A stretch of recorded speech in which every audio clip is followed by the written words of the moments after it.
Hey guys, today I'm going to be showing you how I did my meal prep this week.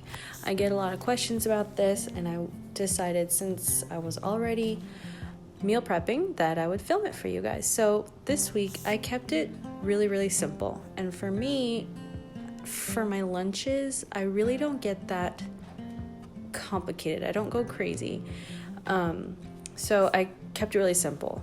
I'm starting with steamed broccoli. And I kept my seasonings simple, like I said, so that if during the week I wanted to change it up, I could easily add more spices, so I wasn't just stuck with, teriyaki chicken or whatever, So I'm just seasoning the steamed broccoli with salt and pepper and Mrs. Dash garlic and herb seasoning.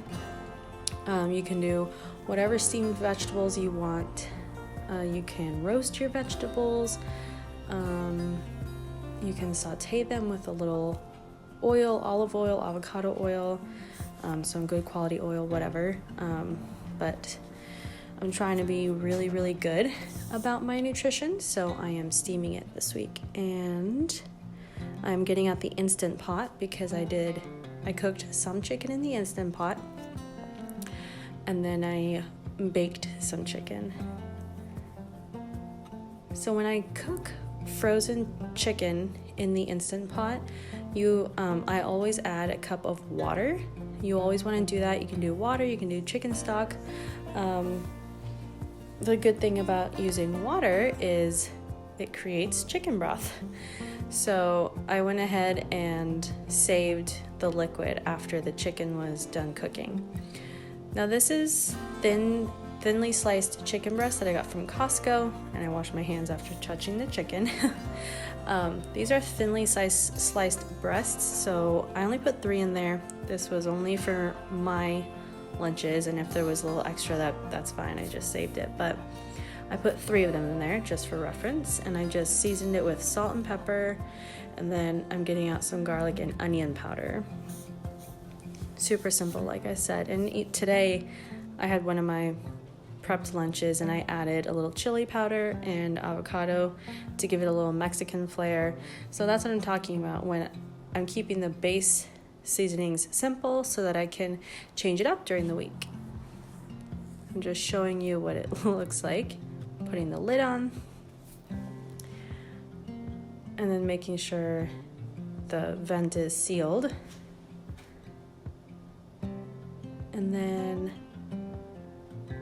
I put it on manual or pressure cook, and I put that up to 30 minutes. I could have done 25 since they were thin chicken breasts. If you do regular sized chicken breasts, 30 minutes if they're frozen. That's what I would do. Now I'm getting my rice out.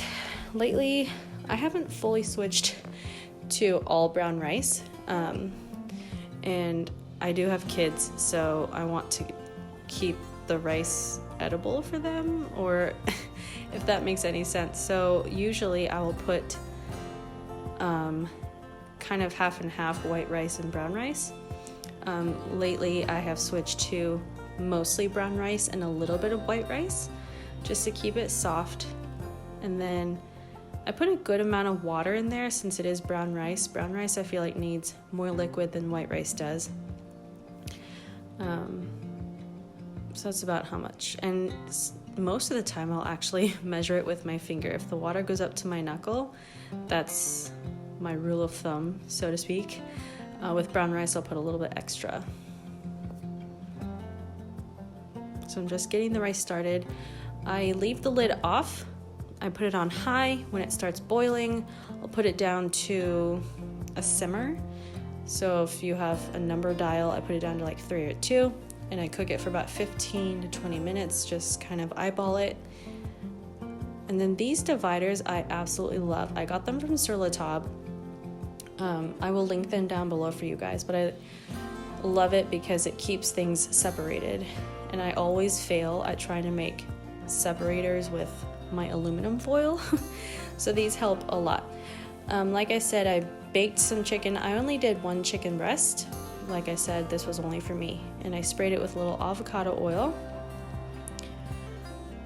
Little tip, when you're using a spray oil, you want to get one that says no propellant or propellant free, because they actually add a chemical to make the oil spray out. So you want to get one that says no propellant. And I did that Mrs. Dash seasoning again. It's delicious. This one had no sugar or anything like that. Some of them have sugar in it, so just so you know, in case you are trying to avoid that. And it was a frozen chicken breast, so it took a little longer. I just preheated the oven to 350, just so that the chicken would slowly thaw out and cook, and it wouldn't come out tough. So it took about 40 minutes, maybe 50 minutes to cook. I'm just checking on the broccoli. I still need a little more time.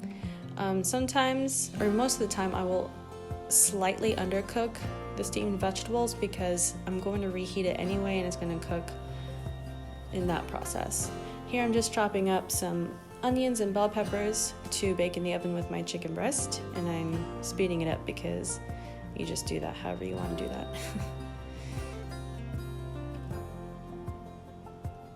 And then I'm going to spray it with a little avocado oil as well. That oil is by Chosen Foods. They make really high quality stuff, and I'm going to put some salt and pepper on it as well. I think that's all I did. Here I'm just checking the broccoli again. It looked pretty good, so I took it off the pot. And I love this steamer that I got from the Rachel Ray cookware line. I love her stuff.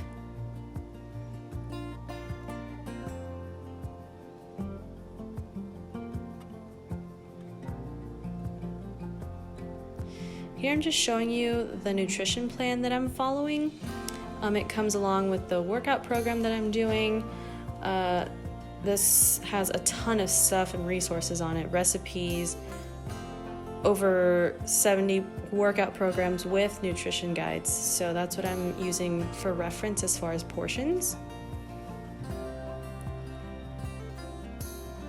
So the chicken was done. Looked really good and smelled really good. It was so tender I couldn't even pick it up with my fork. It kept breaking, and I could have shredded it with a fork inside my Instant Pot, but I didn't want to scratch it, so I let my KitchenAid do the work for me. I love this KitchenAid. If you don't have one, I would say get one when it's on a good deal, because it's worth it. So I'm just shredding that up.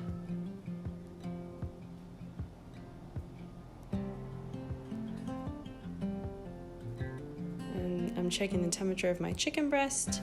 Since it was a thin chicken breast, I took it out when it was about 161, let it rest for a little bit. And then usually I like to cook chicken to 165, but since I let it rest, covered up and everything, it brought it up to temperature, and I sliced it to check the inside, and it was good. So here I'm just using my containers to portion everything out, make sure that I'm getting enough food for my meal. And I'm kind of switching off and on between the shredded chicken and the baked chicken.